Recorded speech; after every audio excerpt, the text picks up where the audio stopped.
everyone. Welcome to A Slice of Life with Kellie and Jon. Today, we have a fascinating story with a fascinating guest, Pam Rankel. Thanks for joining us today. Welcome to Slice of Life, Pam. Sounds like you've had a more than a slice of life.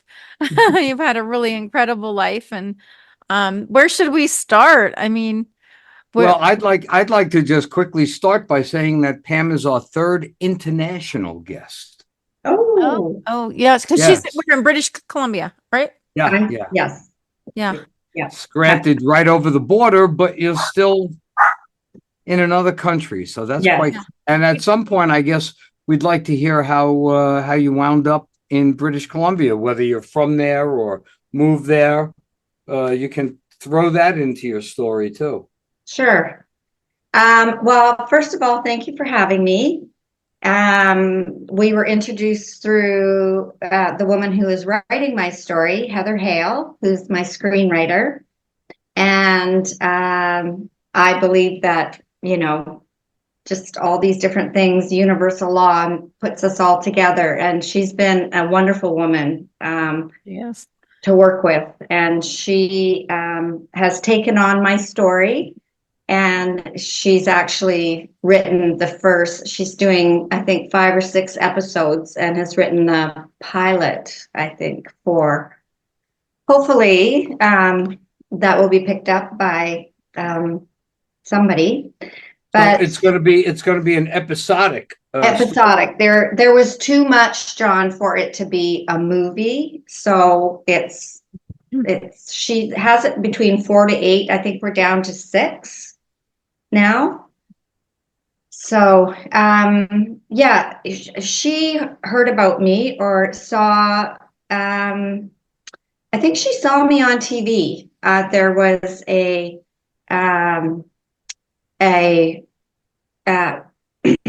sorry, there was Global News, which is a big news corporation here in British Columbia, did a story about me when they had read my story in the Vancouver Sun, Vancouver province, which goes all over the province. And then my story went all across Canada. And basically what it was mother donates kidney to a stranger, and in memory of the loss of her children. And that was, what the story was about. But there's a whole big backstory to all of it, why I ended up where I did, act just out of, I don't know what it was. I just started reading this story that I saw in the newspaper about this young man that was very, very sick, and he had already had a double transplant. And I read his story and I thought, I wonder if I can help. And it was just, sorry, That's go what ahead. your story is. That is what your story is about. You're a woman who just came forward and Donated a kidney. donated a kidney to. Well, obviously, you went through tests to make sure it would be Compatible. adaptable, acceptable, compatible, right? And it was. And so, tell us how that whole thing came about. What the process was, please. Well, this young man, whose name is Cole Derry, lived in the Okanagan. At the time, I was living on Vancouver Island, which is a different part of British Columbia. Right. And I don't even know how his story showed up on my home computer. I'm hardly ever on it. I never read the news on it. I'm usually on my phone. I don't know how this article ended up on my screen. It just did. I think there was divine intervention. I think my youngest son, who's in heaven, directed this all. And when I read his story, I just thought, I think I can do this. And I literally felt my son jumping around me in a spirit form saying, come on, Mom, help this kid out. Like, you can do this. How old was the kid? How old was the guy? Cole will be turning 39 this year. Okay. And when did you donate the kidney? I donated it a week after I turned 60. So it was about a year and a half ago. Okay. Yes. Wow. The thing though was when I contacted about the article, they were asking for people. He had a rare blood type, and that's why they were having a real hard time finding somebody to donate to him. And I matched his blood type. Wow. Wow. And that's what got the ball rolling. And then I had to do a lot of tests back and forth to Vancouver. They need to make sure you're healthy enough Hmm. of body, mind, spirit, everything to be able to do this. And I wasn't sure if I would be healthy enough because I had gotten quite sick after losing Michael, my youngest son. And then I lost my grandson too. So there were a lot of losses and I got quite sick. So I wasn't sure if my body would be healthy. I felt healthy enough, but I wasn't sure. And then when they did all the tests and found out that our blood matched, I ended up having like gold stickers everywhere. My health was good Okay. and I could help him. The next part of it was to try to get Cole healthy enough to do the surgery because he was near death. He had already had a double transplant and it hadn't taken. So he really needed help. Oh gosh. S- So it was about a year and a half ago that you had the surgery. How are you feeling? How long did it take you to recover? Well, I'm 4 ounces lighter. Oh, okay. So is that how much your kidney weighed? I actually Googled to see how much a kidney weighed. Oh my God, that's so pathetic. But anyways, yes, I I know I am doing remarkably well. I really want to bring attention to the Living Donor Program, and anybody can donate a kidney, and you can still live a full life and maybe save somebody else's life. I don't think a lot of people are aware of that. I have no side effects whatsoever. I mean, sure, there was some discomfort from the surgery. I was taken care of very well at the hospital at VGH. My surgeon, Dr. Harriman, I just love him. He was just amazing. He calls me his little rock star. And they did the surgery, and then they had Cole waiting, and they took, I call it my golden kidney, and placed it into him. And that was in the morning, and that afternoon, I got out of my bed and I said, I want to see where Cole is. I needed to walk down Oh my and gosh. sit You're beside tough. him. Well, you have to get up and move it, but it was so important to me to to sit down beside him and hold his hand and say, "How are you doing?" And as soon as I sat beside him, they've got a picture of me and they had it in the news and stuff. And I actually look pretty darn good considering I just had major surgery. But as soon as I saw him, I knew he was better. Oh, And for me, having lost two of my own children and my grandson, my heart just, Yeah. it was just another part of my heart that healed. is he still doing well? Oh, yeah, he's He's doing really well. so he Here's a question, and you know, I hope these aren't silly questions, but uh, which kidney of yours did they take? Left, right? My left. And why? How did they choose that one? Or it's just you could flip a coin. No, no, no. They do tests and they find out which is the healthiest kidney to give the recipient because the recipient's already quite sick.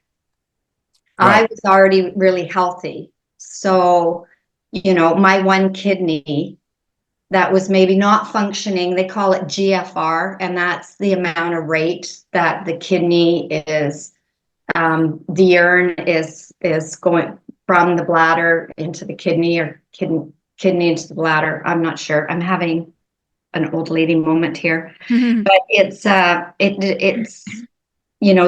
kidney flushes Right. and it has to show a certain number. And so they took my healthy kidney out. I warned his wife.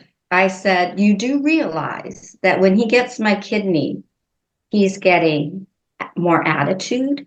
He's going to he's funnier and he's going to be sassy as all hell. Oh, She keeps telling me now, because I'm very close to them, she goes, I love my husband, but you've created a monster, Pam. He is so cocky and so sure of himself, and he keeps saying it's the golden kidney that's in him. oh, how sweet.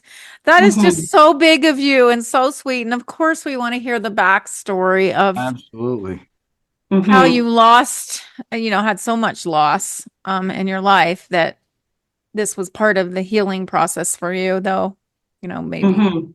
It just really was. It really was. Not only was I able to save somebody else's child and Mm. them not have to go through what I went through. Because when I lost my oldest son when he was a little baby, and I would never have imagined losing another child, you know, many right, years later. right, Um, I just, I know that part of healing my heart was knowing that I saved that family from going through what I went through. right. And with losing Michael, my youngest, he was killed in a car crash just before his 21st birthday.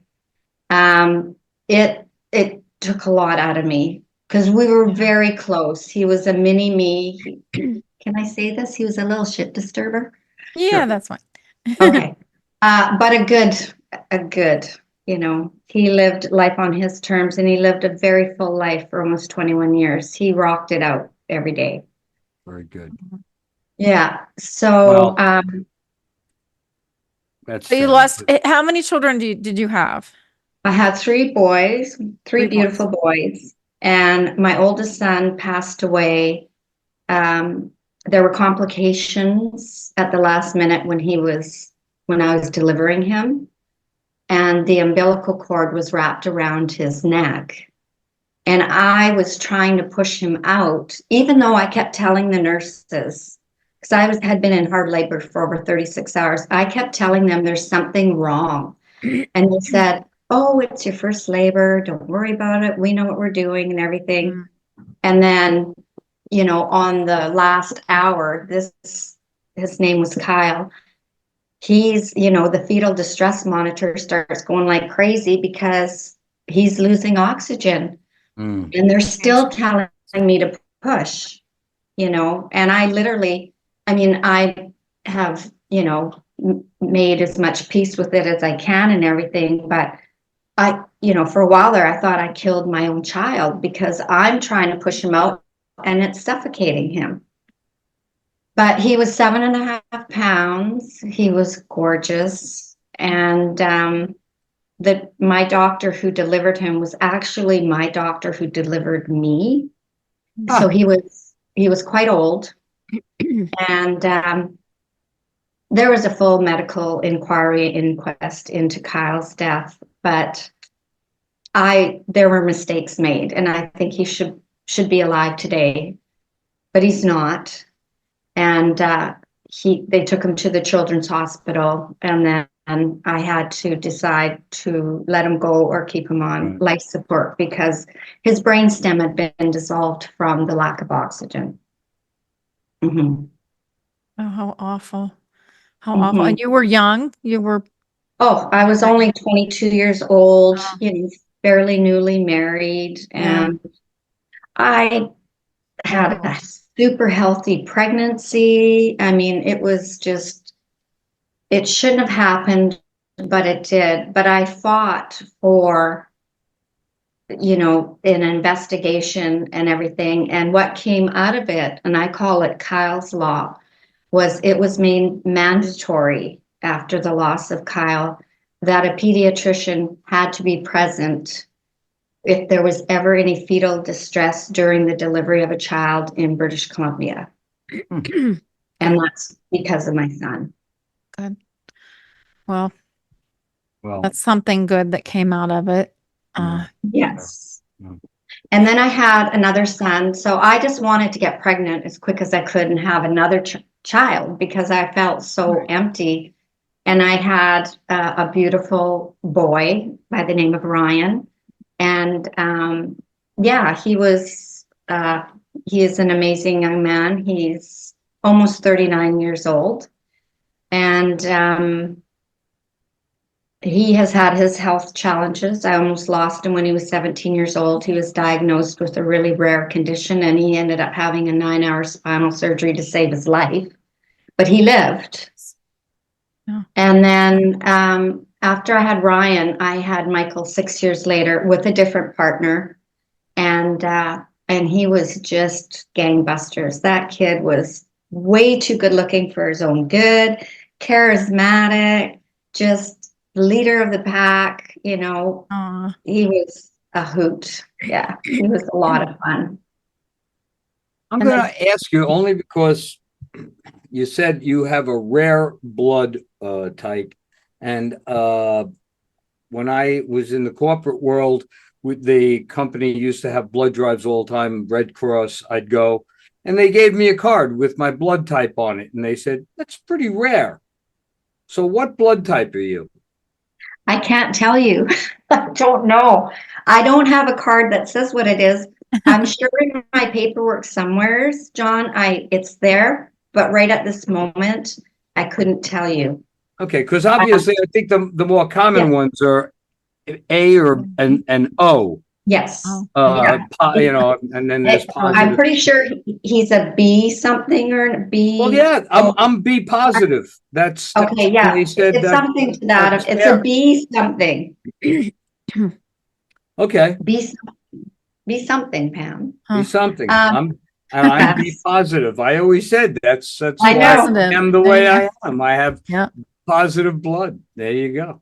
Yeah, I totally agree with that. It's funny. And part of the episode that when Heather starts writing about the blue butterflies, which represent my youngest son and stuff, and she has that in there, be positive, like implemented in the story with Cole, so I'm be positive something. Heather would know more than I would, but anyway. Is writing your story? Heather's Hale is writing. We have spent hours on Zoom, and she has everything from when I was born up until where I am now, a holistic life coach. And I try to help people move from fear-based lives and decisions to joyful and compassionate and loving and giving. And yeah. Wow. Yeah, so Heather Hale is writing an episodic of your life Mm-hmm. to be sold, to be published, aired. Yes. Have you always? Sorry, no. Continue, please. Well, I don't know. I don't know if it'd be Lifestyle or Paramount or Netflix. Those are really big names I'm throwing out there. Whoever's willing to buy it, that's who you Yeah. sell it to. Yep. Yes. Those aren't bad companies. Have you always lived in British Columbia or? Yes. Okay. Mm-hmm. Yes, I was born in a little town called Abbotsford, which is fairly close to Vancouver, British Columbia.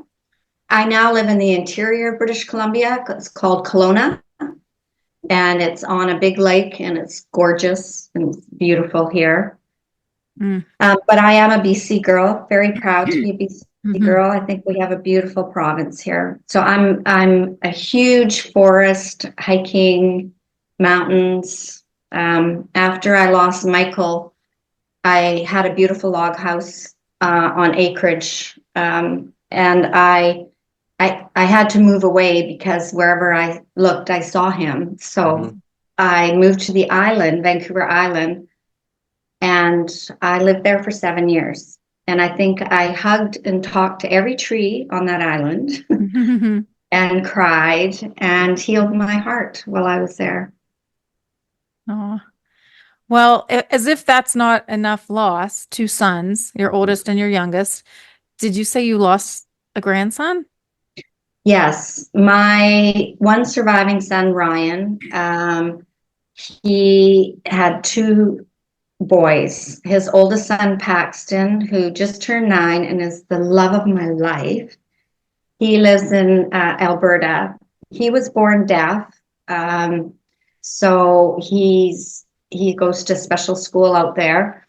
But he just actually got a cochlear implant, so he's starting to be able to hear really well, and it's just wonderful to be able to have communication with him. But then Ryan and Hannah got pregnant again, and Porter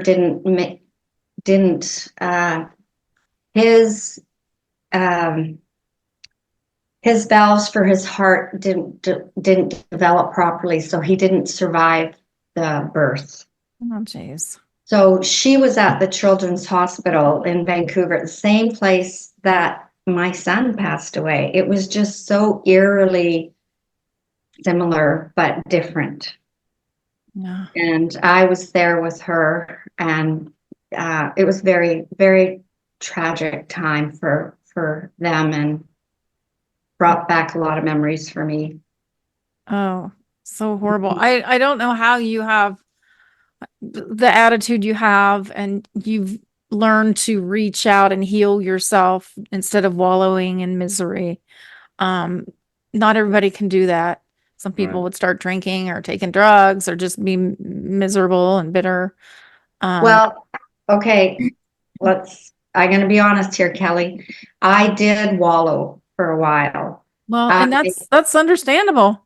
Yeah, That's I okay. had this beautiful, well, after my son passed away, he was supposed to go work up north to one of his best friends had been killed in a car accident, and he was going to go out and replace him, but he couldn't go. There was a murder trial my son was involved in. His girlfriend had been murdered in front of him 2 years earlier, and she died in his arms, and he was the key witness to this murder trial. Wait, So your son, Michael, who died in the car accident, 2 years before he died in the car accident, his girlfriend was murdered in front of him by a 16-year-old girl that was drunk at a party, and she hit Michael's girlfriend in the neck with a Zapto knife, and she hit her main artery, and she died. So my son, it was horrific what my son went through, and he was the key witness to the murder trial because he wasn't drinking or anything, and so he had to go through 2 years of pre-trial and all that sort of stuff. And then the weekend before the trial started, that's when he died in the car accident. My heart is just hurting. I'm so sorry for all of this. My goodness. So he was going to head out. The only thing that I'm looking at here as a person, I'm a writer, and I've worked on screenplays and books and stuff. I'm like, wait a minute, this is just it's this. I'm going to see the kidney donation, and the fact that this guy you gave it to, whose life is now he's alive. That's your happy ending, because there was so much in there that where's the happy? And so Cole is the happy. Yeah, the happy is at the end. That's him. Yeah.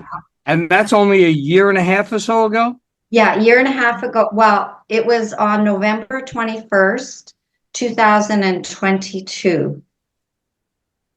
Because my birthday is November 11th, so it was 10 days after my 60th birthday. Got it. Wow. Yeah. Got it. Wow. So Michael was going to head up to Fort McMurray and go work. He didn't make it because obviously he died. But about 5 months after he passed away, he showed up in a spiritual form, sat on the side of my bed, and he says, "Mom, go finish my journey." And I literally packed my bags, got on a plane, and went up to northern Alberta. And I worked pipeline maintenance in minus 35-degree weather with a bunch of young hoo-haws. And I finished his journey. Aww. Mm-hmm. Wow. Wow. But go ahead. I could see how there's a story here. There's so many stories, and now I understand why it's episodic. It's way too much for a film, Oh gosh, Uh, there's so and many other moving parts too. yeah, I mean, I'm sure, there's your life and the men that you were in relationships and had kids with.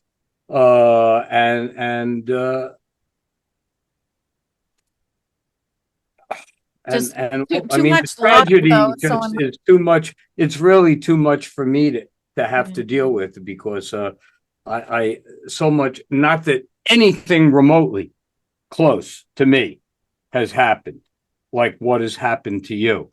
But, I know somebody who lost a child in childbirth. I know somebody who lost a kid in a car accident. I know somebody who had a grandchild where there was a hole, the baby was born with a hole in its heart. So it may not all have happened to the same they're all person. separate people.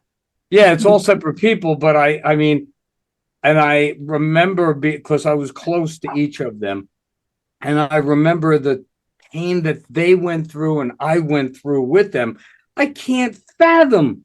It's like you, not again. At some point you had to say, not again. Oh, believe me, John, sitting at my log house.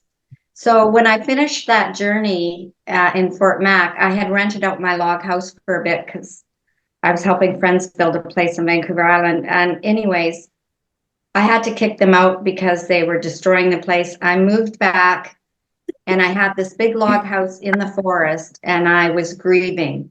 And that's when the alcohol stepped in. Ah, So Not another chapter. Yeah. So I've got this beautiful house, and I keep my place really nice, and the grief, especially after losing Porter, and then I also lost my nephew. I just, I would mix a little orange juice with a little vodka in it, and I'd have this little buzz going, and I'd be out, sweeping my stamped concrete and staining logs, doing everything I need to do and everything, and then it got to be a little bit more and a little bit more. And before I knew it, instead of having a drink, I had to have a drink because I was physically addicted. addicted. Yeah. Okay, and if I ask something that's too personal, you could say I don't want to talk about that, and maybe Kelly might It's okay. I'm an open book, John. It's fine. Okay, yeah, but I mean, I've never, I mean, I probably have asked questions like this of people. First of all, people I know much better than I know you, and certainly not on a podcast. But when this was happening, uh, were you married? Was there another person in your life, or were you dealing with all of this on your own? I was on my own. Ugh, Yeah. no, that's hard. And yeah, I mean, my ex-partner, who was the stepdad to Michael's biological father wasn't in the picture. He was not a good person, but Michael's stepfather, we were good friends. And but he had another person in his life, and she didn't like him and me being friends. So I was pretty much on my own with it all. Um, and my son, my middle son, Right. but he had his own challenges. He was dealing with some medical issues. He'd lost his own child. He'd lost his Mm-hmm. brother. He lost two of his brothers, and he lost his son. So he had a lot Yeah. in his own, and I wasn't going to bother him. And I thought I had it under control until I didn't. Yeah. And I Well, ended up in the hospital several times trying to stop because I'm not a big person. And I'm just going to quit. I'm not going to. And that wasn't good for me because my body would go into seizure and I almost died. Yeah, it was really another scary. thing. Now that we talk about this, uh, and how many years ago was that? Well, was probably about 3 years after Michael passed away that I started getting into the drinking. So it'll be 12 years Michael passed away this October. So that would have been about 9 years ago. And I went off and on through it for a while, like 2 or 3 years. I had been healthy and haven't drank for a long time. Yeah, but I mean, that was my reason for asking. I'm very grateful for Cole, and I'm sure Cole's grateful, but the alcohol didn't affect your kidneys. No, because I am a lightweight. I know some people who can drink every day and have drank their whole life. I call them functioning alcoholics, whatever it is, and they're fine. I only had like a window of 2 or 3 years, and I wasn't drinking every single day. I would go on a binge where I'd drink every day for like a week or 2 weeks. And I was drinking quite a bit every day. And then I would try to stop. And then I would end up in the hospital, and then I wouldn't drink again for months. And then something would happen, and off I'd go to the liquor store. And it was a repetitive pattern I got until I realized that I deserved to live, and I deserved to live a full life. And even though my children were in heaven, I still needed to show up for them. Yes, and you still had another son. And I still had another son. Yes. Yeah. Yeah. But at this point, he had pulled away from me because he was so scared he was going to lose me that he just didn't want anything to do with what was going on with Mom. Got it. So what is the name of this project that you and Heather are working on? I'm sure it changed titles once or twice or 4 times by now. Does have a name? I think it's called It Only Takes One, or pretty sure. That's all right. I mean, I think it's either It Just Takes One or It Only Takes One. Okay, well, no, because the current book I'm writing now, I've changed titles on it 3 times, and I'm probably going to change it one more time before I finish it. So I know what that's like to go through the process, and let's have a working title, and then when you type the end, okay, we need an official title. So I'm sure you might keep that one. So what is the one? Because I have, you sent me the little synopsis. It says it only takes one. What is one? What does that mean? Meaning it only takes one kidney to save one life. And for me, most of my life, I fought the medical system. I fought the school system. I fought the court system. I fought the Ministry of Mines, putting in a gravel pit next door to me. I rode my Harley into my son's high school to get their attention because they weren't listening to me. It only takes one person to make a difference. That's right. That's right. And it sounds like you have done that quite a few times. So, I hope people, if they're listening to this podcast, that they can hear how simple and easy it is to donate a kidney and still live a full life.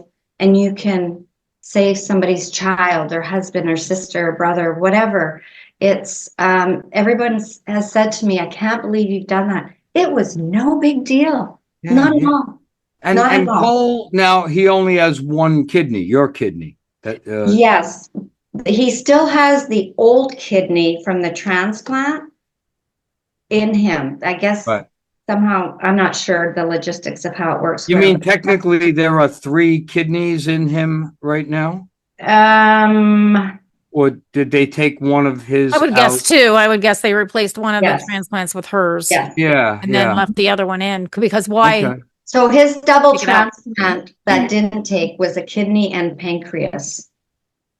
And they didn't take, and he almost died.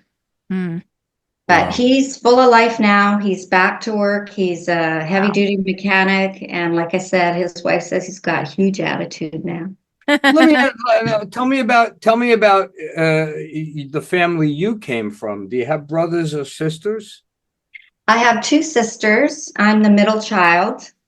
My older sister lives on Vancouver Island. She's quite sick. She has lupus, and she's been battling it for years and years. She doesn't even leave her chair. Like she's just, yeah, honestly, it's like she's just waiting to die. I've tried to help her. She's just not interested. Yeah, she's not doing well. And then I have a sweetheart of a little sister. She's 4 years younger, and she lives on the island. Unfortunately, she's quite ill too. I seem to be the healthiest one of all of them. She suffers it's very depleting fibromyalgia, and it's called sensitivity, something or another. She's sensitive to noise, perfumes, sounds, everything. But she, if can she take being touched? I know some people have a problem with that who deal with fibromyalgia. Yeah, I can give her a warm little hug, but you know, it's I can't hold her tight, but she's a warrior. Has suffered for many, many years, and she just keeps trying, you know. But she lives a very quiet life. Your parents, they're gone? My dad passed away when I was 63, bless his soul. He was an amazing man. And my mom is still alive. Yeah. She also lives on the island. Wow. Well, Fascinating. So yeah. you're just such an inspiration to have such a good attitude and have overcome so many things. And, even the alcohol, you realized, okay, this is not good. So you got help. What I'd like, what I think Heather and I would like is when you do, or you and Heather do get to type the end to your story and you finish it, even though, trust me, as a writer, when you think it's done, it's still not done. And then you'll edit it and it still won't be done. Yeah. But there will come a time when you'll have your first draft that you're happy with.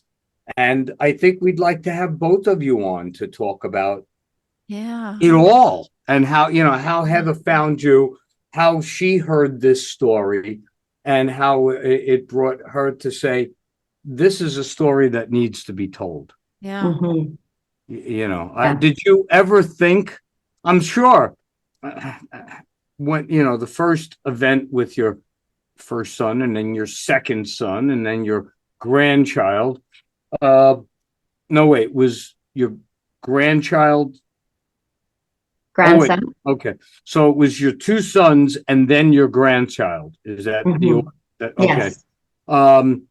Even throughout that, I'm sure at no point you said, this would make a great story. I don't think that, when nobody, actually, I tend to think I've heard you similar situation. No, not similar to yours, but just unique situations where people are like, this would make an interesting story. Nobody would believe that this happened, but in a way, I'm sort of glad that Heather heard about you and that she reached out, because I don't know what the percentage of people on this planet are who have had the unfortunate experiences that you've had, but it has to be helpful to somebody, somehow, somewhere, who has experienced a child, even one of them, a child who you lost childbirth. Okay, you have that demographic. Then somebody who had a kid that was on the fast track to being just a great and successful kid, and then this happened. Not just him, but his girlfriend. What happened to his girlfriend? And and I'm sure you had to live through that too. Oh, it was just terrible. Yes. And then him, and then your grandchild. So each of those things, there is a demographic. There is I hate using the term an audience, but there's an audience for all of those things, each of those things. And each one of them could be an individual story, and equally and that's why I could see Heather saying, no, this isn't a movie. this needs to be told in a timeline and episodic, because at least by the end we have Cole and you and Cole, and you somewhere around episode 4 or 5, you went through your alcohol situation and that got resolved. Did and please forgive me for not knowing, but in America we have these places where it costs you tens of thousands of dollars to go and be rehabbed. But you're in Canada. Was National Health Service helpful? No. Oh, no. sorry. I did it all on my own. Oh, But wow. and that's part of my website is called whatyoucanbecome.com, and it deals with grief, addiction, abuse, and trauma. And I life coach people to from my own experience. I'm not blowing smoke up anybody's ass when I say I know what that looks like. And I've been quite successful with helping people maneuver through trauma, especially grief, because I do know the depths of it. I do know the darkness of it. And so I honestly believe that everything that I went through has brought me to where I am now, and to be of service. And I have a beautiful life. It's a quiet life. I'm single. I'm on my own. I've got wonderful friends. I've got my health. I have Cole. I have my son and my grandson. So I have a really good life, and I get to help other people. Yeah. Well, that's why we have this podcast. Yeah. And that gives you purpose. So yeah, absolutely, Kelly. Yeah. And I think if you don't have purpose, what's the point? Yeah. There's a lot of people walking around with, that don't, because they just never took the time to find their purpose. Well, we were talking we've done 4 podcasts today, and we were talking to one earlier about the superficiality of this culture and how, we've lost our way. We've just lost our way, and we don't understand the whole purpose of life is to help other people. Yes. It's to make life easier and better for those who are suffering, because we'll have our day and we want someone there to help us get through our time of suffering. And that's the most important thing you can do. I say we're here in the name of love. That's it. And we'll see. Period. It's really simple. Yeah. John says love and peace. That on the back. Where's mine? Mine says the mountains are calling. I must go. Okay. Nature. But I think it's really simple to love. Yeah. And it doesn't have to be like we're here to help one another. The best way I could put it, I mean, it doesn't have to be in your case, they were quite catastrophic, which brought you around to that. In my situation, I mean, it's not like I haven't been through some catastrophic stuff. But with me, it was when I got around to the time in my life when I chose to become a writer. When I was and I just happened to be in Los Angeles and says, I'm going to write a book. It was this group of writers that saw me as, they got to see that you have the desire in the first place. Because if you're just not willing to do the work, they're not going to help. But it was because I wanted to do it well. And I had the knowledge of the English language and how to write correctly. These people gave of themselves to me to teach me how to take a good story and make it a great story. That was one of the things they taught me. They says, if you have a good story, don't let it stay there. Now make it a great story. And work it until it is. And that's one of the things I did. And of course, there's a lot more to writing than that, especially in screenplays. There's formatting, there's, all of that. oh, you need to reach an arc. You need to do this. People need All to of the characters. come and go. All your I don't characters. know how you guys do it. I don't, I have, I failed English in school. I could talk to wallpaper and it talks back to me, Miss Chatty Cathy. But if I've got to write it in verbs, nouns, pronouns, adjectives, forget it. When we're not on screen, I'll tell you a story about that. But actually, yeah, so anyway, but again, we're very grateful that you came on and told us your story. It's so heart-wrenching, yet heartwarming. Yeah. You It's know, got a good and you know, ending. you take that extreme from one end to the other. Uh, Well, I'm Well, looking at your website right now, and it's got a list of all the holistic tools. Are these things that you use? no, those are tools that people can use to build their life toolbox. I Okay. don't do all those things. Those are just tools. I was gonna And say if that's a lot. That's a lot of school. no, no, no, no. And I should rearrange that, Kelly, so people don't think I do all that stuff. It's just tools, and if they're, if they ask about them, I can refer them to different areas. And everybody's toolbox looks different. It depends what they've gone through. They, instead of a screwdriver, they need a hammer, whatever. And Right. and I love that. instead of Yeah. the tools I have on there, like my toolbox for life sobriety toolbox encompasses all sorts of different things. It's going for forest walks, it's meditation, it's calling up a friend, cooking, just things like that. I used to go to AA, but it just, after a while, it wasn't really my thing anymore. So You didn't need I'm it just anymore. super independent and like running my own show. So yeah. Wow.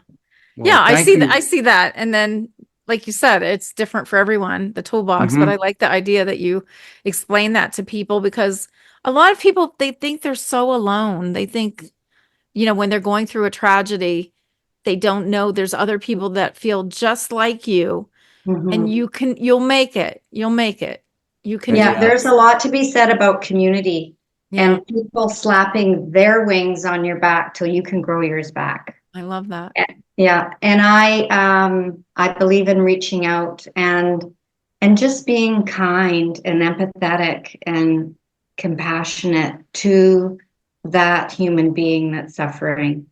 Sometimes they just need you to hear what they have to say. They don't, Mhm. that's it. Yeah. Talking and sharing is a big Yeah. part of the healing. Hmm. Yeah. Oh, Well, wow. Well, you sure have come a long way and had an interesting life and I'd say a great life because you did it on your own. You did it. mhm. A lot of people would not have survived all this. How old is Cole? Cole is just turned 39. Wow, that's great. Hmm. Okay, please come back on the show. You and Yeah. Heather, when Let us things know as your are- story progresses. Um, if you feel inspired and come up with something that you want to share with our audience to inspire them, we would love to hear that and have you back. And yeah, as your story progresses, maybe like you said, Jon, Heather and Pam yeah, can come I'd love together. to hear how they work together. I'd like to hear Heather's writing process Yeah. but that's me. Okay, that's just Hmm. me. But I'd Sure. like to The hear writer. Heather's writing process about how often you two would get together, talk about something, and then literally you have to let your entire Oh yeah. inner heart out every step Relive it. of the Yeah. Yeah. way and relive it every time. And then you're going to have to, I'm sure you read what she writes. Oh And yeah. No, I it's know been a it's got to process be for so sure. dramatic, traumatic. Uh, But it probably helps, right? It's It is. cathartic too. Exactly, Kelly. It's cathartic and it's regurgitating. And every time I go through it, when I come out the other end of it, I think, you know what? I survived a lot, and look at me. I'm a happy I'm a contented, happy human being that tries to touch hearts all day long. Yep.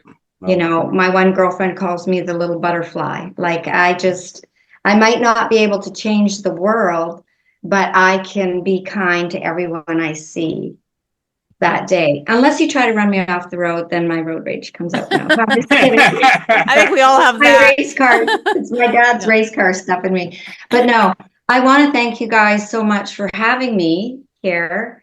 And I look forward to hearing the session.